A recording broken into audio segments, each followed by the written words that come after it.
अस्सलाम वालेकुम दोस्तों, वेलकम टू निजात ट्रैवल एंड टूरिज्म इटली।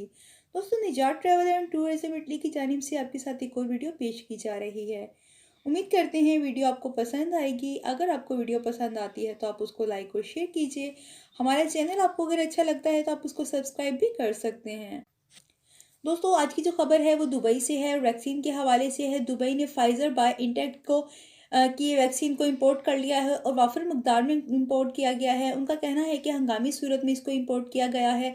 इसकी रजिस्ट्रेशन करवाई गई है। मज़ीद उन्होंने कहा कि ये इसकी एक खेप जो है वो दुबई में पहुंच चुकी है। ये दो मुल्कों के इश्तराक से बनाई गई है। अमेरिकन और जर्मन की तरफ से के इश्तराक से इसको तैयार किया गया है। मज़ीद उन्होंने बताया है कि इसको हंगामी सूरत में अप्रूवल किया है, इसकी रजिस्ट्रेशन करवाई गई है। यूएई में ख़ास तौर पे दुबई दुबई के लोग इसको लगवा सकते हैं। उन्होंने कहा है कि ये आम तक पहुंचा दी गई है और इसके लगवाने की शुरुआत भी कर दी जाएगी। मज़ीद दोस्तों, हम आपको बताएंगे हेल्थ अथॉरिटी की तरफ से कुछ ऐलानात किए गए हैं, वो हम आपको तफसील से बताएंगे। उन्होंने कहा है कि डीएचए में जहाँ जहाँ पे भी उनके क्लिनिक हैं, वहाँ तमाम क्लिनिक पे ये वैक्सीनेशन दस्तयाब है, आप जाके लगवा सकते हैं।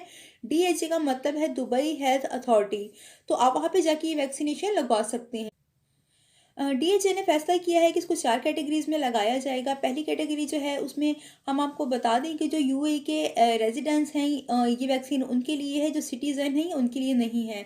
यानी कि जो यूएई के रेज़िडेंट्स वीज़े पे रह रहे हैं, ये वैक्सीनेशन उनके लिए है।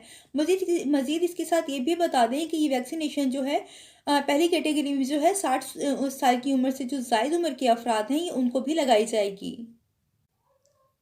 दोस्तों, हम आपको बता दें कि जो दूसरी तरजीह दी जा रही है कैटेगरी को, वो है क्रोनिक डिजीज़ लोग, यानी कि जो किसी पुराने आर्ज़े में मुब्तला हैं, मतलब कि जैसे गुर्दों की बीमारी है, दिल की बीमारी है, जिगर की बीमारी है या कोई पुरानी बीमारी है। ऐसे लोगों को कोविड-19 का ज़्यादा ख़तरा है, इनको ये वायरस ज़्यादा इफ़ेक्ट करता है, तो ये फ़ैसला किया गया है कि दूसरी कैटेगरी में ऐसे लोगों को रखा जाएगा।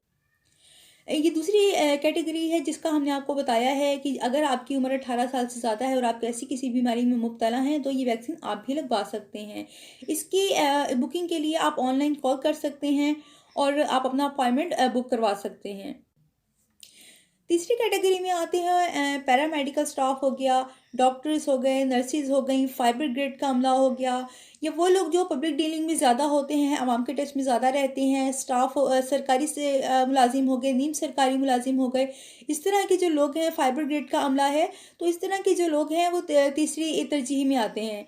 तो ये थी तफसील कुछ जो हमने आपको कैटेगरीज के हवाले से बताई है। मज़ीद भी हम आपके साथ शेयर करते हैं। तो दोस्तों, चौथी और आखिरी कैटेगरी में आते हैं आम लोग, जिस तरह आप और हम हैं। अगर हम आके एज ए रेजिडेंट्स हैं तो ये वैक्सीन हम करवा सकते हैं। इसके लिए हमें हेल्पलाइन पे कॉल करके अपॉइंटमेंट लेना होगा। वो 1 दिन बाद, 2 दिन बाद, 4 दिन बाद या 1 हफ्ते बाद आए। जिस तरह ही आपका नंबर आएगा, आपको कॉल करके बता दिया जाएगा, आपको उसी टाइम जाके ये वैक्सीन लगवानी होगी। मज़ीद हम आपको बता दें कि इस वैक्सीन को लगवाने के लिए एक बार में ये डोज़ नहीं दी जाएगी। ये डोज़ आपको 21 दिन बाद दोबारा लेनी होगी। यानी कि 2 बार में आपको ये डोज़ दी जाएगी वैक्सीन को, तो 2 बार में आपको ये डोज़ लगवानी होगी। मज़ीद दोस्तों, हम आपको बता दें कि पहले बहुत ज़्यादा देखा जा रहा था कि अदम एतमादी का शिकार थे लोग, इस वैक्सीन को लेके खौफ़ज़दा थे। लगवाने में यानी कि हिचकिचाहट महसूस कर रहे थे, खौफ़ महसूस कर रहे थे। लेकिन अब देखा जा रहा है कि वैक्सीन आने के बाद बहुत ज़्यादा तादाद में लोग इस वैक्सीन को लगवाना चाहते हैं। उनकी ख्वाहिश है कि वो फ़ौरन अपनी वैक्सीनेशन करवा लें, अपॉइंटमेंट ले रहे हैं, हेल्पलाइन पे कॉल कर रहे हैं। तो इसका ये पॉज़िटिव पॉइंट देखने में आ रहा है, ये खुश आइंद है। इंशाल्लाह जल्द ही इस बीमारी को कवर कर लिया जाएगा। दोस्तों, ये वैक्सीनेशन लगवाने के बाद आपको ये फ़ायदा भी होगा कि जिस दिन आप किसी दूसरी जगह पर जाते हैं, दूसरी कंट्री में जाते हैं, कोविड-19 का मनफी टेस्ट आपसे माँगा जाता है, तो वो आपको देना होता है। इस वैक्सीनेशन के बाद आपको उसकी ज़रूरत नहीं पड़ेगी, क्योंकि आपको एक सर्टिफ़िकेट दिया जाएगा, आपका नाम और आपकी डिटेल लिखी होगी उसमें, और ये भी लिखा होगा कि 2 डोज़ जो हैं वो आप लगवा चुके हैं कोविड-19 की वैक्सीन की, तो इसके लिए आपको टेस्ट की ज़रूरत नहीं पड़ेगी। लेकिन हम आपको ये बात और भी बता दें कि डीएचए ने ये भी ऐलान कर दिया है और ये भी उन्होंने लोगों तक पैगाम पहुंचाया है कि इसके बाद वो बिल्कुल वैक्सीनेशन करवाने के बाद ईज़ी नहीं हो सकते। मास्क उसी तरह यूज़ करना होगा, आपको एसओपीज़ को फ़ॉलो करना होगा, सोशल डिस्टेंस रखना होगा और गैर ज़रूरी सफ़र से भी परहेज़ करना होगा। तो तभी जाकर उसके बाद वैक्सीनेशन तमाम होने के बाद, कंप्लीट होने के बाद हम सर्वे करेंगे, हम जायज़ा लेंगे कि आया कितना फ़र्क पड़ा है, कितने केसेस आ रहे हैं, कितनी अमवात हुई हैं, जो एसओपीज़ हैं उनको कब ख़त्म करना है, जो मास्क है, ग्लव्स हैं, ये चीज़ें हमने कब ख़त्म करनी है। तो ये सर्वे के बाद ही पता चल सकेगा। अभी तो वैक्सीनेशन का अमल शुरू होगा, उसके बाद ही उम्मीद की जा रही है कि इंशाल्लाह इसके पॉज़िटिव रिज़ल्ट सामने आएँगे।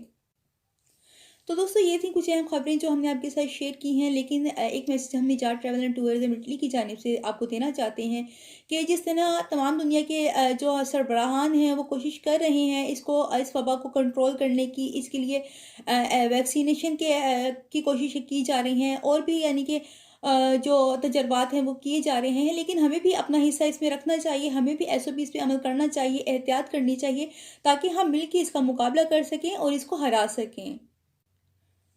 तो दोस्तों हमारे साथ रहने का बहुत शुक्रिया। अपना बहुत ख़्याल रखिएगा। हमें दीजिए इजाज़त। अल्लाह हाफ़िज़।